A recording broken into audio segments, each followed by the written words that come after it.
resources. Find out more in this report. Possible that Guyana could earn an estimated $72.8 billion over the lifespan of its oil production. And if this is truly the case, the newly elected leader of the People's National Congress Reform, PNCR, Aubrey Norton, wants to ensure that every Guyanese benefits. This was the sentiment shared by Norton during a recent video message posted on Facebook.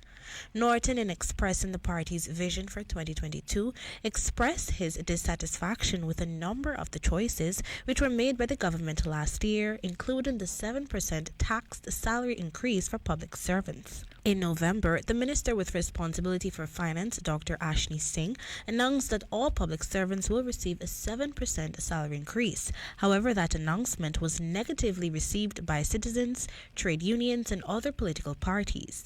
Taking cognizance of this, when it comes to salary increases for public servants this year, Norton wants the government to do. Clearly, the government has no interest in improving the lives of public servants and can dispel this view by offering workers no less than 25% increases in wages and salaries in 2022. He opined that the gap between the poor and disadvantaged and the rich is increasing, which is evidence that the government serves only the rich at the expense of the working poor of the country, a trend that must be reversed.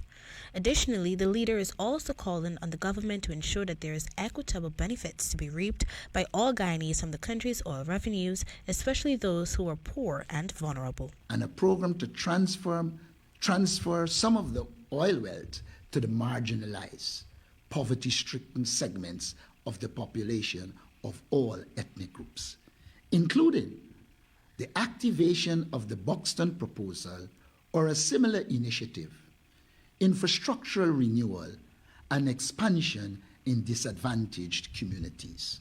Further, a call was made for the establishment of a national consultative body on oil and gas and a more inclusive, transparent, and accountable governance and oversight of the Natural Resource Fund.